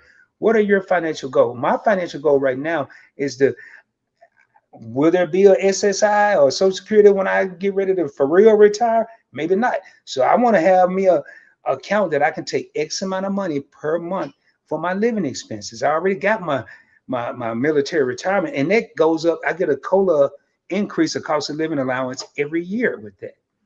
But I think it's coming to a point now. We have to, and Lisa, give me your thoughts. We have to create these things for ourselves now. Is that a safe thing to say, Lisa, or would you say that we can just Yes. hope it happens? you know, No, I definitely agree with you. And I always put it like this. I feel there will be something. Everyone will get something because they want us to go out and vote no matter what administration is in there. They can't have us go to work for 30, 40, 50 years and then tell us you don't get anything. So there will be something. But I'm just like, the numbers that I'm seeing are just so insignificant. I wish that I wish you could take a test and prove that you could do it yourself. This is just me dreaming, because I know I could do so much better than for this money to be taken out of my check for me in the future to potentially get whatever piddly amount they're going to give me as Social Security in the future. But it don't work like that, so it is what it is. But yeah, we're going to get something, but we see what it is. We see what the economy, the way things can shift. Mhm. I was actually at the supermarket a couple of days ago, and in the produce area, and I was using the scale. I haven't used that scale to weigh my veggies and fruits in so long. I said, let me go on over to the scale because I don't need a shock when I get up to this register today. Because these cherries and these asparagus and Right. these things are so expensive. I don't want to accidentally grab 2.5 pounds of whatever. But I'm just saying that to say that is a true story. But I'm just sharing to say, whether it's at the gas station, the supermarket, car repairs, car insurance, I can't think of anything in my finances that has not gone up drastically. And what doesn't go up is your income. Our paychecks, you don't I was telling my daughter, she had a little part-time job. I don't think she hasn't even been there a year yet, but she got a part-time job, and she got a nice raise. Percentage wise, she got a nice raise. It wasn't a 2% raise. And I told her, I sat down with her and we was talking a little bit about, I was giving her some of my most substantial raises by percentage, just to share with her that it doesn't happen like that often. A lot of people, when they get a raise, it's 2 to 3%, Yes. while inflation and everything that they have to deal with on a daily basis has gone up a whole lot more than that little 2 or 3%. So you get what I'm saying, right, Rod? You're right, Lisa, because I did, I think it was Keisha and I did a show on the classroom where it was, I think inflation was up 3.8% or expected to be up 3.8% in Mm-hmm. 2026. And I used 2 to 2.5% as a raise increase. Mm-hmm. And I'm telling you right now, that's just an average, just 3 point. If you look at everything, like Lisa was just saying, gas, utilities, everything is going up. And I tell you what, you put your money in the bank if you wanna, and in X amount of years, 10 years, see where that money is and how high everything is going, you're gonna wish you would have listened to what we're saying right now. We're not telling you where to put your money. We're not even telling you to invest. We're just saying become knowledgeable. We show you our journeys. I show you my journey. Alicia show you her journey. It's up to y'all. Let me do this real quick. Hey Jerry, sweet dreams to you too. I'm gonna go to bed and we'll catch the replay. Thank you for being here. Please get some rest. I know you had that procedure today. Please get some rest and thank you for being a subscriber, a channel member, a viewer. You're everything. So thank you so much. But please get some rest and just catch the replay. Thank you. I saw what Keisha had put in there and then saw that. So sorry about that. But what we're telling y'all right now, I don't know. I'm older than Lisa, but man, there was no place when I was a younger 20-year-old where I could go and get this kind of information. I wish there was. Mm-hmm. I'd be so much farther along right now. I had to go to libraries. I had to read the newspapers and try to decipher stuff I didn't even understand. And then by the time I understood it, I didn't get my degree till I was 48, but I knew most of the stuff and I got a business degree with a minor in finance. But now you have people like Lisa live every Sunday. I'm not live on Investing with Rod every Sunday. You can go over there and she's talking about stuff that's, you don't need a degree to understand what she's saying. You can go over there, understand it, and just say, hey, I may not try that, but I'm gonna try something. I'm gonna read and see what works for me. I'm gonna see what works for Bobby and Billy and Johnny What works for Lisa may not work for you. What works for Rob may not work for you. But if you sitting around and you're not doing anything, you're doing yourself a disservice. You're not hurting Rob. You're not hurting Lisa. You're hurting yourself. So Sandra said, I am still here. I am listening so hard. There is no room for speaking, but listening. Wow. Mhm. Mhm. Y'all, right now, man, I'm telling you, and it to hear Lisa's, and I knew what she had went through. I just didn't want to say it, but I knew she had. I want to say, was it end of last year, Lisa? You was like, I got laid off. I got, but she never I, talked about stop investing. you know, really, that is, I've shared with you my story of Mhm, hearing Larry Jones speak, and Shalice, mommy trader, asking him a question, and just like what it was sparking inside of me of, okay, there is room for someone else to do this, and I might be a different face. I might be able to connect with a different audience. But another big part of what got me started is between those layoffs, I was left with those different 401ks. And I wanted to make sure that I was maximizing my money mhm, because I was going through the interruption of having to look for my next role over and over. Sometimes it came quickly. One time I was in my next role within 2 months, but sometimes it was more substantial. There was a year when I took on a contract role for a whole year, um, before getting into a full time opportunity. But the thing is that wanting to make sure, but having to go through those little time periods of not being in my regular corporate job, contributing to my 401k in the same way that I usually would, it really made me want to focus on gaining my knowledge in order to maximize those accounts. And one of the accounts is that from my very first job, because I don't combine my retirement accounts. I have several accounts over at Fidelity. mhm. But the one that you mentioned already today, that I have the largest 750 shares of FXAIX, is that's from job number one, that it was left off at empowerment. And I said, I can't. I spent so much time online and on the phone with them, and I could not find any fund that was to my standard. Once I had standards that Mhm. was at hitting, was I felt like everything was over there was high fees and underperforming. So I had to leave and go over to Fidelity. And I discovered that FXAIX. and, And didn't look back, and huh? I kept on dollar cost averaging into that funds until, I felt like, okay, Lisa, all right now, just like with the VTI, the daily VTI, it's trauma that led to these investments. Hey, Rod, I said, I need stability. I need stability. I need to know when I need a car, I can get a car. When retirement comes around, I'm going to be okay. So I'm saying it in a joking way, but really, um, just my life experiences really pushed me to want to be able to have the portfolios that I have and realize that I can rely on myself. Years ago, I wouldn't even use the terminology. I think you said that the live is it named generational wealth? mhm.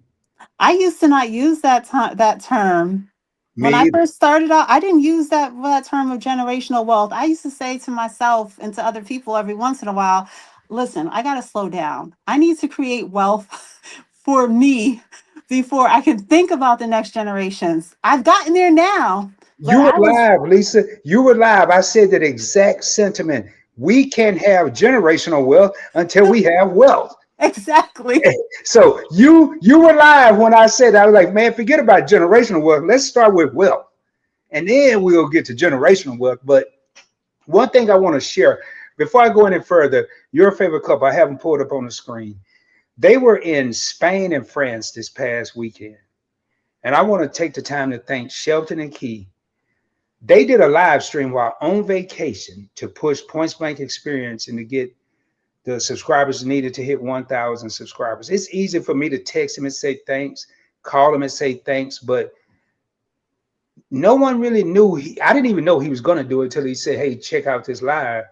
But I wanted to publicly thank those two, Shelton and Keith, from Your Favorite Couple in Spain, on vacation and a cruise, and they took the time out to go live to talk about Points Blank Experience. If that ain't support, I don't know what is, and I just have to give them a shout out. So I'm gonna tell y'all, hey, Myron Sunsgram, I'm gonna tell y'all a mistake I made. Lisa, I've never shared this. We talked about opportunities earlier. When I first got into my 401k, this is a mistake a lot of people make. We go and we get a job and they default us to 3% coming out of your check, 3% withhold. At least that's what they did at my company. I wasn't making a lot of money then, just started in the car business, had retired from the Navy. 3% was good enough for Rod. But when I surpassed 6 figures per year, your boy still had that same measly 3% coming out. Biggest mistake I ever made. Now, I did eventually get up to 10 or 11% coming out of my check pre-tax for my 401k. When you get a raise, this is what I did. I'm not, y'all do what you want to do. If it was Rod and I was working for a company now, and I did do this, every time I got a raise, if my raise was 2% or 3%, 1%, every year, even if I didn't really get raised in the car business because it's commission, every year I increased whatever the max was, I got up to the max. I increased my percentage for deductions coming out from my 401k. I'm telling you, man, one of the best things, and I didn't even do it right. I did it halfway right because I did it, but had I done it better, I never thought I'd be retired at 53. I'm 56 and I've been retired 3 years. And people, oh, you balling. I didn't have an inheritance. I just told y'all I got $600 when I graduated high school. That was it. I went to college on a Pell Grant, screwed it up. I joined the Navy and I worked from the bottom up. That song started from the bottom and we hear I should be in the video because that's what happened. Mm-hmm. I took advantage of opportunities. I got my degree paid for by the United States Navy. Still had enough money to go get my master's, but I didn't decide to. We have to take, I'm not telling nobody to go do this and do this and do that, but you have to take care of yourself. I remember a story Lisa told, and I'm just going to start the story and let her finish it because I can't remember it all, but I did it after I didn't know you could do it. This is what you'll learn when you watch other people. I think she said her daughter had a couple of dollars. Or she invested $1 in Fidelity. I didn't even know you could invest $1 with Fidelity. I had to go try it, but I couldn't wait for the next. Well, it was actually that night I saw it, and the next morning I did it. $1? We're saying we can't invest, and all it takes is $1. I mean, Lisa, I'm just going to ask a question. If it's too, I don't know if you've ever shared this part, and we don't care about ages, but how long has your daughter been investing? I don't care about how old she was and is, but how long has she been investing? I'd say maybe 8 years now. Between 6 to 8 years, I would say. And that's with a late start. Because that she was, she was probably 9 or 10. Not a baby. I want somebody to come and ask for some help when the baby just got their Social Security card in the mail. I was actually on someone's live this morning, and he has a 2-year-old little girl, and he started in December of 2025, so about 6 months now. He gives his little girl $50 a month into her custodial account.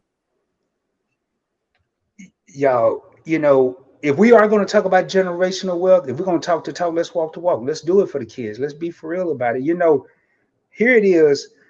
So let me see. 40 years, 40 years since I got that $600 from my aunt, and I'm still talking about it. I'm still talking about it. 50 years since my grandfather passed and his trust fund was executed and went to my grandmother, and now it's down to my brother and I, and it'll go to my daughters and his children. So look at the longevity. Imagine, I can't remember who I was, but uh, the look on a child's face, you could give them clothes and all this, but if you go hand them a piece of paper and they're knowledgeable enough and know not, hey, maybe if I keep this, it could turn into this. When they graduate high school, I don't care if you Uncle Rod, Cousin Rod, ain't even part of the family Rod, they're gonna remember you. I'm telling you, unless they lose their memory. So I'm gonna read this here. Hey, the employer is matching free money for the employees. Here's Tara said, this is what I do. I don't miss it. She increases her. If you get a raise that you never had and you take part of what you never had, how you gonna miss something you didn't have anyway? Mm-hmm. Lisa, please feel free to jump in. Let me just read this real quick because these long as I don't know what. Just imagine this: a 64-year-old person spent 2 decades in prison, only have worked 9 years, and one of those years on medical disability. What do you think they should financially be doing? Well, Lord have mercy. Let me read that again. So, a 64-year-old person that spent 20 years in prison, worked 9 years, and one of those years on medical disability. What do you think they should financially be doing? Oh boy. God dang. I would still find a way to try to be investing. I mean, I don't know what answer you're looking for, Sandra. And boy, that's a hell of a life. But if they still here and they're able, and from what I got, what should they be doing? They worked for 9 years and one of those years on disability. I would still find a way if I could to invest. What do you say to that one, Lisa? Do you even want to tackle that one? You That one, you you better invest because, like, okay, this person is at a huge setback, but yeah. Social Security is based on, I don't know off the top of my head, but a certain amount of your best earning years, say your top 30 earning years. So with that, with someone who's been incarcerated or was for whatever reason, you weren't in the workforce, you got to realize that, or when you were in the workforce, you weren't a high income earner. That's why you need to take the time to go in and find out what is your social security looking like today. If you're close to retirement, you'll have less to have to project for the future, but don't think it's going to be thousands of dollars monthly, because it isn't. Most likely, especially if you have gaps in your employment, or for whatever reason were not contributing in that way because you were dealing with something else, incarceration or whatever it may be. Wow. I'm gonna go back up here because we had some comments. I just wanted to see what else. All right. Your young self has to take care of your old self, man. I'm gonna tell you something, boy. Man, Tara, you hit the nail on the head because the young Rod was a dummy. I ain't no other way to say it. Boy, I used to spend all the money. I'd be like, hey man, can't take it with me. How many times we heard that? Uh, I'm a ball till I fall. I ain't gonna stop till the casket drop. I said all that, Hmm. everything. And I'm here to tell you right now, I wish my younger self was a little smarter because my older self would be thinking my older self ain't hurting, but I could be doing some more stuff if I would have just been a little smarter. So I like that.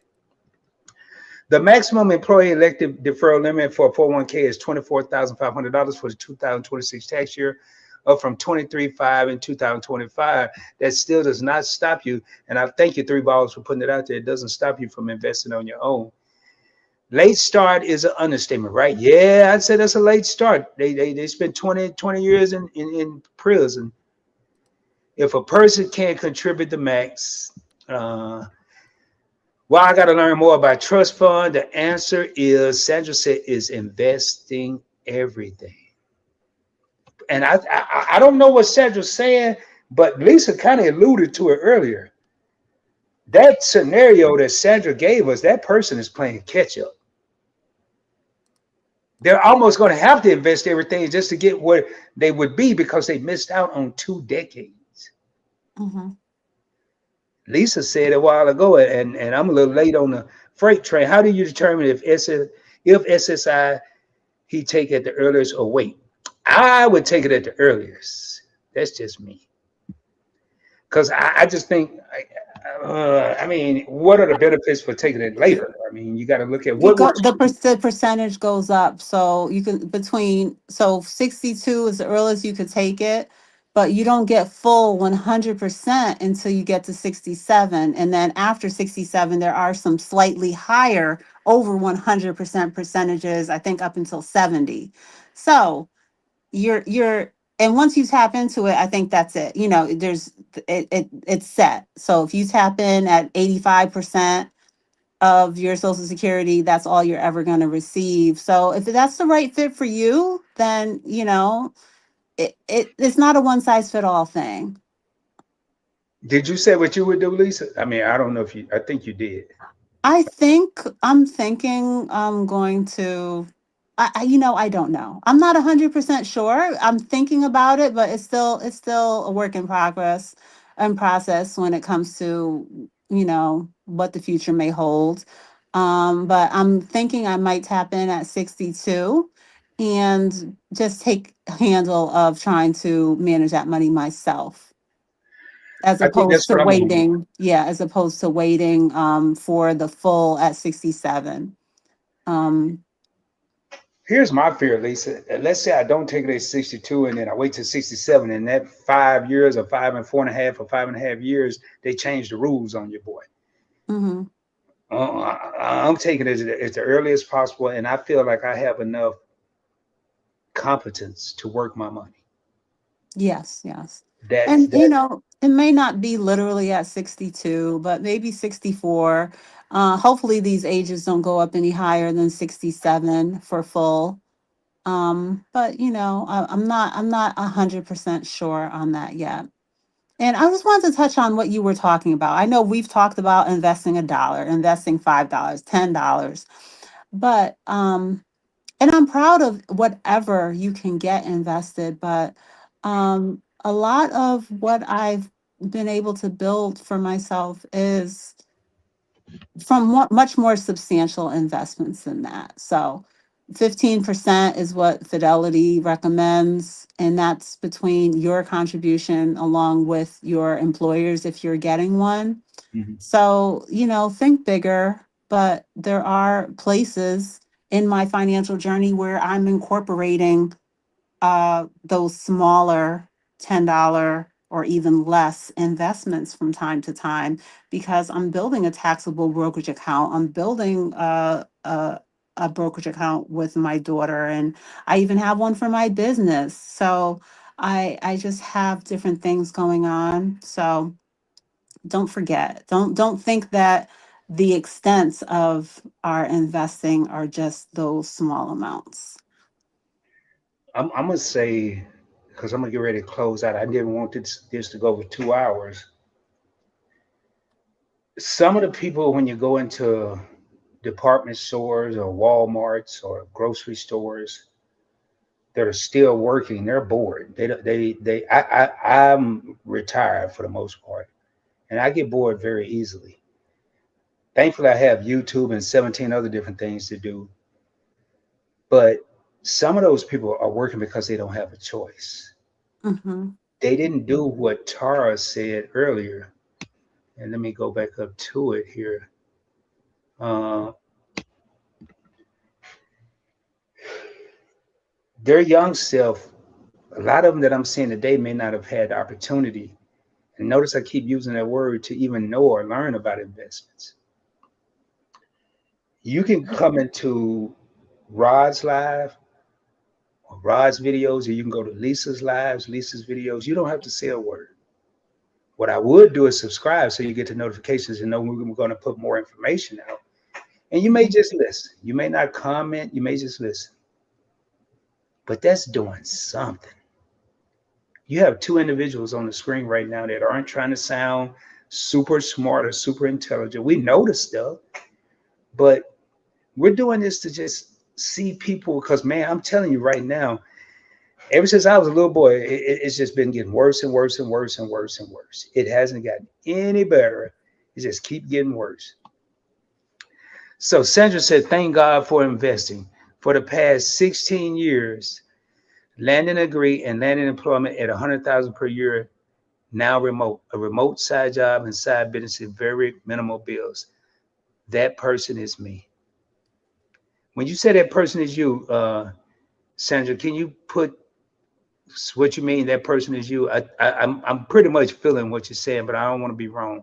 I'm gonna read that again while you do that.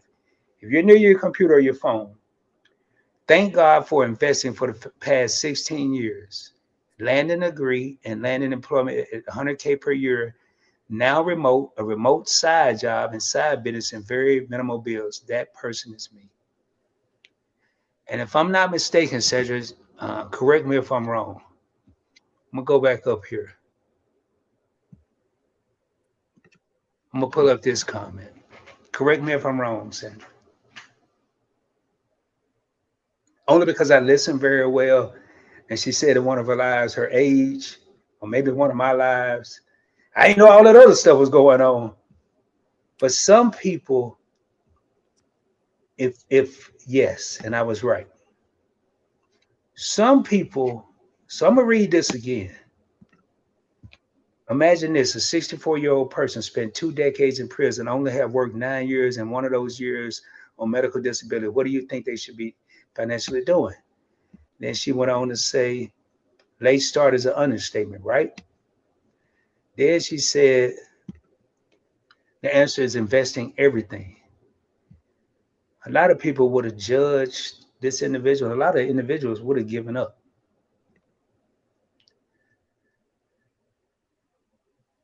$100,000 a year job, remote side job, a side business, and minimal bills. Y'all can't tell me that it's not possible to anybody. Anybody. It's a mindset.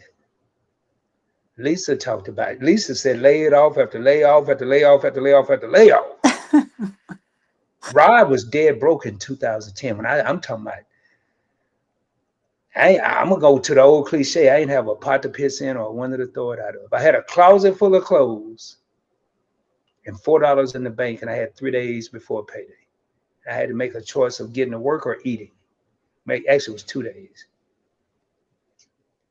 We're all individuals that have faced adversity, but the difference is obviously Lisa's still here talking about it, Rod's still here talking about it, and Sandra's said, and these are just the people that are saying it. It's somebody else in this live stream that may be a story as well.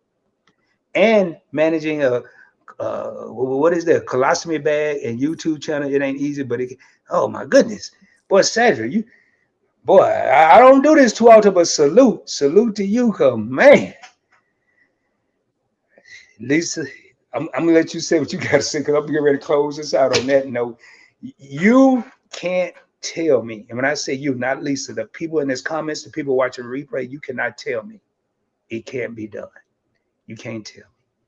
But I'm gonna say that for my closing statements. I'm gonna let Lisa say what she have to say, and I'm gonna probably close out. Before I say that, though, I do want to thank Lisa before she start. Thank her for coming up here. She just finished the live, and she came up on this live to share her knowledge. And for that, I am grateful and thankful. Don't just listen to Rod or listen to one person. Get other different perspectives on this stuff, please. I'm sorry, Lisa. Yeah, thank you, Rod. Yeah, we gotta think about. I don't want you to deprive yourself, but we gotta think about what's important. You touching on, the closet full of clothes, the shoes, the cars, the upgrading your lifestyle instead of just having that mindset of, I'm earning 80,000. live off of 70. I'm earning 90, live off of 70. I'm earning 100, live off of the same 70 instead of just keeping on upgrading and upgrading and upgrading. So there's these conversations can go on, but I appreciate you having me on, and I hope we can have some time to continue this because you know, we're real people with real stories that I really think can help. And everything that I share is to, like I said, to be transparent. I know it's not easy. I've been through it all. And it's a battle every day. And I'm going to keep on pushing. Well, I tell you what, and if you think I'm kidding, I spoke with just asking for a friend earlier, and she said, "You seen Lisa lately?" I said, "No, I haven't." But I made her come. I said, "I hope she coming alive. If she do, I'm asking her to come up." I didn't know. That don't mean she was. I was just gonna ask, and thank goodness she did. And we got chocolate drops. So hey, Rod. Hey, Money Lady. How y'all doing? And man, I didn't even know Chocolate Drop watched Lisa. I went to Lisa's one day. Chocolate Drop was there and said, "Hey, the Money Lady." I say, "Hey, Chocolate Drop, do I get a name?" But I just want to be Rod. I don't need the Money Lady or the Money Guy. Look at this, Lisa, before you leave. There is so much power in this live stream, Rod and Lisa. And Lisa just said it. I want to do this more often. Lisa's a lot like Tanya, Event Yours. She's more organized, Rod's more unorganized. So, but I kind of like it like this because next time maybe I had it organized and then I kind of get off topic because there's so many different directions to go with this. And we can't do it in one live. Two people can't do it. But my a motto I've created, not created, but I've adopted for the whole Points Blank network is people say reach one, teach one. I want to reach one and teach multiple. If the people that watch Lisa go tell other people, not about Rod, but tell other people what they learned watching Lisa. If the people that watch Rod tell people what they learned, we may have had one, two people in each of our lives, but they're telling multiple people. That's my goal. So, Lisa, you got anything else? I'm gonna go ahead and close this out and play my little song. I do got a song. Speaking with Lisa, did you know I started a music business? Fill me in on that on the back end, Well, Rod. if you ain't getting the thing, you about to hear one of my latest songs. It's gonna be very motivational, and I'm gonna play Okay. it in honor of Sandra. It just made me think about everything I read. Here, the plug, Rod. Oh, I like that. Y'all hear that? I'm the plug, man. So we got the Money Lady and the plug. No, that's a dude named the plug, but y'all got a call coming in. Okay. All right. Good Well, night, everyone. all right, Lisa. Thank you so much for coming up. I'm gonna get ready to shut this down. Thank you, Lisa. Let's see here. I'm gonna, I'm gonna drop you down, Lisa. I think. Well, now I'm gonna let you do it, Lisa, because I don't want to kick you all the way. Well, I think Lisa thinks she left. I don't know. There we go. Y'all, tonight, and I get a chance to say this when I have a guest. I don't say it about myself. Tonight we had a chance to witness what I call greatness in the form of Lisa J. Stocks. You got a chance to hear real life stories from two individuals, Lisa and myself. Contrary to belief, just because we talk about investments, we weren't born with silver spoons in our mouths. We had to earn this. And we continue to earn. We don't only earn from revenue from our investments, but we also learn mentally. Knowledge is power. I know that's you heard it when you were a kid or younger or whatever, but it's true. The more you know, it's not that you have to run out and sound like you know everything, but if you utilize some of the things that we learn, it's amazing. I'm gonna tell you right now, our children, our grandchildren, they're gonna need opportunity because it's gonna be a point where the job market is about to do this. It's gonna be extremely small.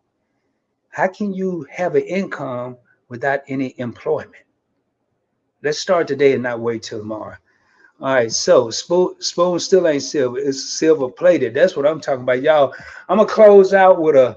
I'm gonna leave me up here till I just get it going. But this is Lisa didn't know it. This is a song I wrote recently, and it's an empowering song. But after hearing Sandra's testimony, man, Y'all can't tell me. You can't tell me that there's a reason to have an excuse. So I'm gonna start this here, and I'm gonna y'all. If you have any comments, throw them up. If you haven't subscribed to the channel, please consider doing so. Hit the like button. Tell a friend to tell a friend. Also, as I end each and every live stream, I hope y'all have a blessed and prosperous rest of your evening. And shoot for the moon. If you don't make it, you'll be amongst the stars. I guarantee you.